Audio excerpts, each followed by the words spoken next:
क्या आप जानते हैं कि इतिहास में एक ऐसा पैटर्न छिपा है जिसने पिछले 500 सालों में हर एक ग्लोबल सुपर पावर को घुटनों पर ला दिया है। आज हम उसी पैटर्न की पड़ताल करेंगे। सोचिए जरा, ये एक बहुत ही चौंकाने वाली बात है। क्या हम सच में उसी स्क्रिप्ट को दोहरा रहे हैं जिसने अतीत की महान शक्तियों को बर्बाद कर दिया?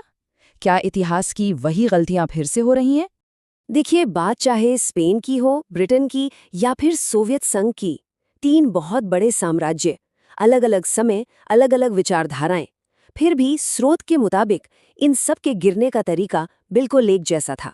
और ये कोई जंग में हार नहीं थी, बल्कि कुछ और ही था जो अंदर ही अंदर उन्हें खोखला कर रहा था। और यहीं पर आज का सबसे बड़ा सवाल खड़ा होता है। अगर ये पैटर्न सच है, तो क्या दुनिया की मौजूदा महाशक्ति भी अनजाने में उसी विनाश के रास्ते पर चल रही है? तो एक बात साफ समझनी होगी, ये कोई जंग में हार की कहानी नहीं है। ये है आर्थिक थकावट की कहानी। एक ऐसी प्रक्रिया जहां एक सुपर पावर खुद को इतना ज्यादा फैला लेती है कि उसकी आर्थिक नींव धीरे धीरे धीरे कमजोर होती जाती है, और फिर अचानक सब कुछ बिखर जाता है। तो सवाल ये है कि ये सब होता कैसे है? स्रोत के मुताबिक इसके 7 तयशुदा कदम हैं, एक के बाद एक। चलिए देखते हैं कि बर्बादी का ये रोड मैप आखिर दिखता कैसा है। तो ये हैं वो 7 कदम। इसकी शुरुआत होती है मिलिट्री को जरूरत से ज्यादा फैलाने से। फिर आता है अपनी ही करेंसी की कीमत गिराना, बेहिसाब कर्ज लेना, चीजें बनाने की क्षमता खो देना और समाज का टूटना। लेकिन आखिरी 2 स्टेज, यानी दुनिया के रिजर्व करेंसी का दर्जा खोना और फिर पूरी तरह से ढह जाना, सबसे विनाशकारी होते हैं। आइए देखते हैं कि असल में ये हुआ कैसे। हमारी पहली कहानी हमें ले चलती है 500 साल पीछे, स्पेनिश साम्राज्य के सुनहरे दिनों में। उस वक्त उन्हें हराना नामुमकिन लगता था। जरा कल्पना कीजिए, 16वीं सदी का अंत है और स्पेन दुनिया का सबसे अमीर देश है। दुनिया का लगभग आधा सोना और चांदी उनके कब्जे में है।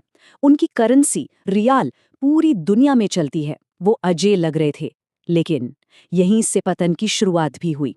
तो ये हुआ कैसे? बिल्कुल उसी पैटर्न में, स्टेप बाय स्टेप।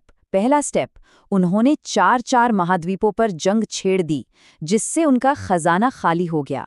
दूसरा स्टेप, जंग के खर्चे पूरे करने के लिए उन्होंने अपने चांदी के सिक्कों में तांबा मिलाना शुरू कर दिया, जिससे उनकी करेंसी की वैल्यू खत्म हो गई। तीसरा स्टेप, नतीजा, वो कर्ज में इतना डूबे कि 40 साल में 4 बार दिवालिया हो गए। और चौथा 5वां स्टेप, वो अमेरिका से आने वाली चांदी पर इतने निर्भर हो गए कि उन्होंने खुद चीजें बनाना ही बंद कर दिया। समाज टूटने लगा और स्पेन अंदर से एक खोखला साम्राज्य बन चुका था। अब शायद किसी को लगे कि ये तो बस एक ही कहानी है, एक इत्तेफाक हो सकता है। लेकिन रुकिए, यही पैटर्न हूबहू 20वीं सदी में 2 और महाशक्तियों के साथ दोहराया गया। इस टेबल में जो सबसे हैरान करने वाली बात है वो ये है कि इतिहास कितनी सटीकता से खुद को दोहराता है। ब्रिटेन को देखिए, 2 वर्ल्ड वॉर ने उन्हें कंगाल कर दिया। वो अमेरिका के सबसे बड़े कर्जदार बन गए। उन्होंने गोल्ड स्टैंडर्ड छोड़ा और बस 20 साल के अंदर उनका पूरा साम्राज्य बिखर गया। और फिर सोवियत संघ, अमेरिका से होड़ में उन्होंने अपनी जीडीपी का 20% तक सेना पर खर्च कर डाला। उनकी अर्थव्यवस्था बैठ गई, करेंसी बेकाल हो गई और आखिर में उनके पास पैसे ही नहीं बचे। और सोवियत संघ के मामले में तो पतन की रफ्तार, वो तो और भी चौंकाने वाली थी। बर्लिन की दीवार गिरने से लेकर देश के पूरी तरह से नक्शे से गायब हो जाने तक सिर्फ 900 दिन लगे। कोई जंग नहीं, कोई हमला नहीं, बस एक आर्थिक विस्फोट। 3 साम्राज्य, 3 पतन, एक ही पैटर्न। अब हम इस विश्लेषण के सबसे अहम और शायद सबसे विवादास्पद हिस्से पर आते हैं। क्या संयुक्त राज्य अमेरिका भी उसी रास्ते पर है?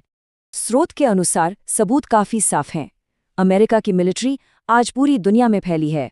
80 से ज्यादा देशों में 750 से ज्यादा बेस हैं। ये बिल्कुल स्पेन और ब्रिटेन के शाही फैलाव जैसा ही है। और इन सब का खर्चा कितना है, जरा इस आंकड़े पर गौर कीजिए। सालाना $850 अरब। ये दुनिया के अगले 10 देशों के कुल मिलिट्री खर्चे से भी ज्यादा है। ये सैन्य अति विस्तार की टेक्स्ट बुक डेफिनेशन है। अब आते हैं दूसरे स्टेज पर, करेंसी की वैल्यू गिराना। स्पेन ने क्या किया था? चांदी के सिक्कों में तांबा मिलाया था। आज अमेरिका क्या कर रहा है? वो असीमित मात्रा में कागजी डॉलर छाप रहा है। तरीके बेशक अलग हैं, लेकिन नतीजा बिल्कुल वही है, करेंसी की खरीदने की ताकत का लगातार कम होना। और ये गिरावट कितनी बड़ी है, ये चार्ट साफ साफ दिखाता है।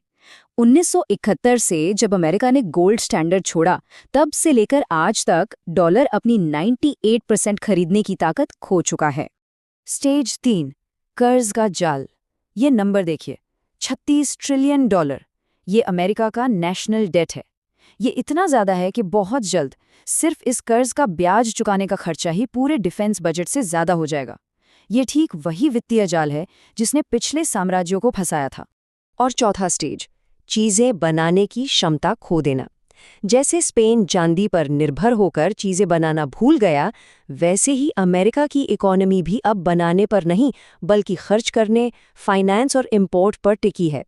मैन्युफैक्चरिंग, जो कभी अमेरिका की रीढ़ की हड्डी थी, अब इकोनॉमी का एक बहुत छोटा सा हिस्सा रह गई है। तो हम कहाँ तक पहुँच गए हैं? सैन्य अतिविस्तार हो गया, मुद्रा का अवमूल्यन जारी है, बढ़ता हुआ कर्ज हो रहा है, उत्पादक क्षमता का क्षरण हो चुका है, और बढ़ता सामाजिक क्षय, जिसमें राजनीतिक ध्रुवीकरण और आपसी भरोसे में कमी शामिल है, वो भी हो रहा है।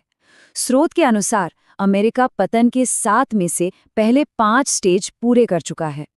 तो अगर पहले 5 स्टेज पूरे हो चुके हैं, तो इसका मतलब हुआ कि अब सिर्फ 2 ही बाकी हैं। आइए देखें कि पैटर्न के हिसाब से अब आगे क्या होता है। छठा स्टेज वो पॉइंट है जब दुनिया डॉलर को ग्लोबल रिजर्व करेंसी के तौर पर इस्तेमाल करना कम कर देती है, और इसके शुरुआती संकेत आज दिखने लगे हैं। जैसे देश सोने में ट्रेड कर रहे हैं, ब्रिक्स देश अपनी करेंसी बनाने की बात कर रहे हैं। और स्टेज 7 वो आखिरी पड़ाव है, पूर्ण पतन, जब फाइनेंशियल सिस्टम अपने ही वजन के नीचे ढह जाता है। और इतिहास हमें दिखाता है कि ये धीरे धीरे नहीं होता, ये अचानक होता है। ये कोई राय या राजनीति का मामला नहीं है। स्रोत कहता है कि ये पैटर्न गणित की तरह है, एक मैथमेटिकल सर्टेनिटी। अगर आप पहले 5 स्टेज पूरे करते हैं, तो आप छठे और 7वें से बच नहीं सकते। और यही वो सवाल है जो ये पूरा विश्लेषण हमारे सामने छोड़ जाता है। अगर 500 साल पुराना ये पैटर्न वाकई सच है, तो सवाल ये नहीं है कि पतन होगा या नहीं, बल्कि सवाल ये है कि कब होगा।